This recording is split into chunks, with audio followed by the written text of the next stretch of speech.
There's a kind of memory that hits you in the chest before it reaches your brain. You're somewhere completely ordinary, a grocery store, a gas station, and a song comes on. And suddenly you're not an adult anymore. You're a kid. Saturday morning. Carpet warm from the TV. Nobody watching you. Nobody coming. And that was just life. If that sentence landed somewhere real inside you, you're probably Gen X. Born between 1965 and 1980.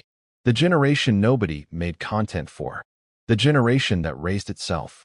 And the psychology underneath what that actually did to you is more interesting than anyone gives it credit for. Saturday morning cartoons ran from 7 a.m. to noon, and then they were gone. No streaming, no replay, just a window that closed. You woke up before your parents. You ate cereal in the dark, and by noon your entire entertainment budget for the week was spent. That feeling of something good being finite. Gen X understood it before they had words for it. You memorized phone numbers, your best friends, your grandmothers. The movie theater's recorded line you called just to hear what was showing even when you knew you couldn't go. Those numbers lived in your actual brain.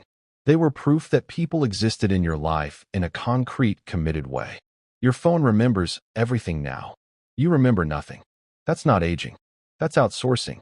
Around 40% of Gen X kids came home to an empty house. Key around the neck. No adult. No plan. Divorce rates had doubled.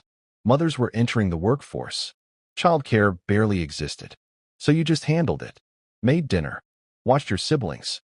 Sat with the loneliness until it stopped feeling like loneliness and started feeling like just a Thursday. Nobody designed this to build character.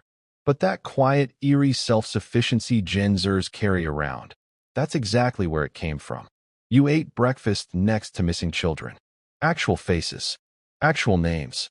Printed on your milk carton every morning starting in 1984. No context. No adult explaining it. You just absorbed it and went to school.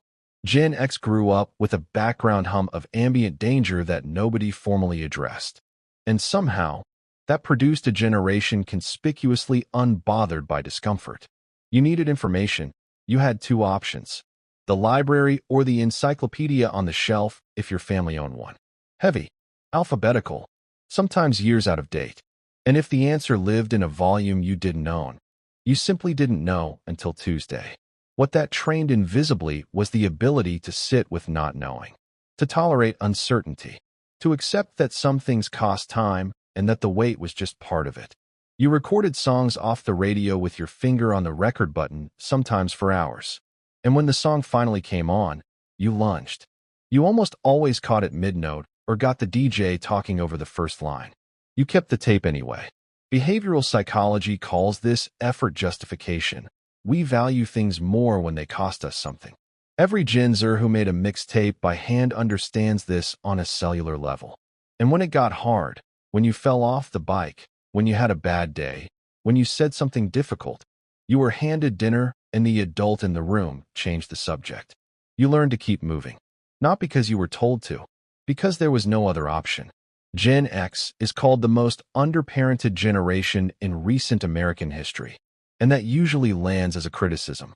But the people who grew up this way carry something that genuinely cannot be manufactured, the bone-deep certainty that they can handle things. That discomfort ends. That they've gotten through hard things before, and they will again. The memories you carry from those years aren't just memories. Psychology tells us they are the architecture of your identity. And for Gen X, that was built in empty houses, on warm carpets, with a cassette tape queued up and a finger hovering over the record button, waiting for something worth keeping. You got very good at waiting, and most of what you waited for was worth it.